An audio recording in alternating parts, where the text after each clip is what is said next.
Nous allons terminer ce soir par le point numéro 7, à la page 331. Quelle est donc la définition d'un ustensile qui serait destiné à trier?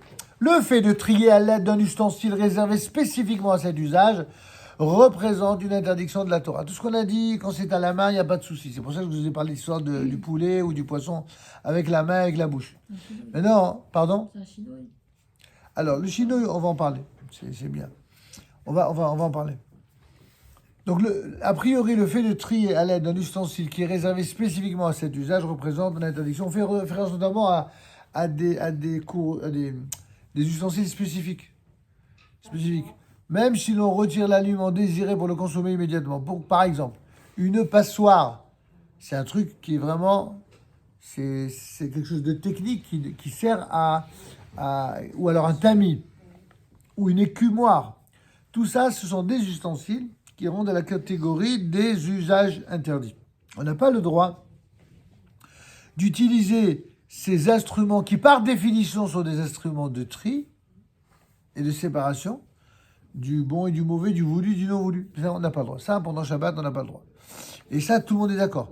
Par contre, le fait de trier à l'aide d'ustensiles qui ne sont pas réservés spécifiquement à cet usage, comme par exemple un entonnoir.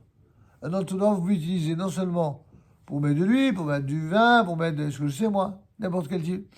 Eh bien, ça représente quand même une interdiction d'ordre rabbinique. Alors, on verra que ça changerait au niveau de l'interdiction, dans les faits. Mais ça pourra changer quand il y a d'autres paramètres qui se surajoutent. On va voir ça dans quelques instants. En revanche, cette permission se limite seulement aux ustensiles utilisés afin d'éviter de se salir les doigts. Mais si la séparation elle est effectuée avec plus d'exactitude et de précision à l'aide d'un couvert, alors celui-ci sera considéré comme un ustensile réservé au tri. Par exemple, il sera défendu de retirer la crème caillée sur le lait à l'aide d'une cuillère. Là, vous montrez bien que vous retirez la partie non comestible ou non voulue par rapport à la partie voulue qui est le lait. Car alors cet acte est accompli avec plus de minutie encore que lorsqu'il est réalisé à la main. Il faudra alors retirer la crème avec une quantité de lait. C'est ça votre histoire de chinouille. Ici, ça veut dire vous n'allez pas retirer que la crème. Vous prenez la crème avec du lait. Comme si vous alliez consommer. Pour ne pas considérer cet acte comme une séparation prohibée. C'est original comme idée, mais elle est très suivie.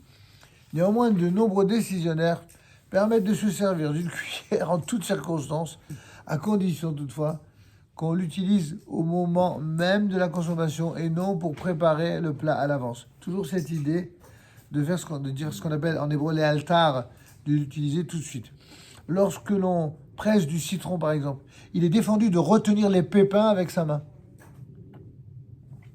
en le pressant à travers ses doigts pour récupérer les pépins ou laisser passer le jus entre les doigts. En effet, dans une telle situation, l'individu utilise ses doigts comme une sorte de passoire et non pour une consommation régulière. Donc, dans les faits, qu'est-ce que vous faites? Et vous voulez du jus de citron, comment vous faites? Alors, idéalement, on le fait avant. Et si vous ne l'avez pas fait avant, que vous voulez faire pendant le Shabbat, il y a un autre problème. C'est quoi le problème? Ben oui, des serets. Depuis quand on a le droit des serets? Alors ça dépend. Si vous pressez le citron sur la salade elle-même, c'est permis.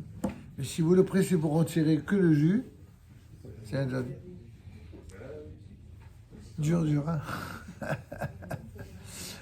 Ils vont me dire dans un instant arrêter vos salades. Bon, c'est là. Alors on va arrêter. Et je vous invite quand même à prendre ça avec le sourire et avec le sérieux à la fois pour comprendre que, comme je vous l'ai expliqué, étudier et réétudier sans cesse ces règles jusqu'à ce que vous vous habituiez et vous verrez que ça devient une première nature. Shabbat shalom à vous tous. C'est un bon Shabbat et donc à mardi prochain, mes amis.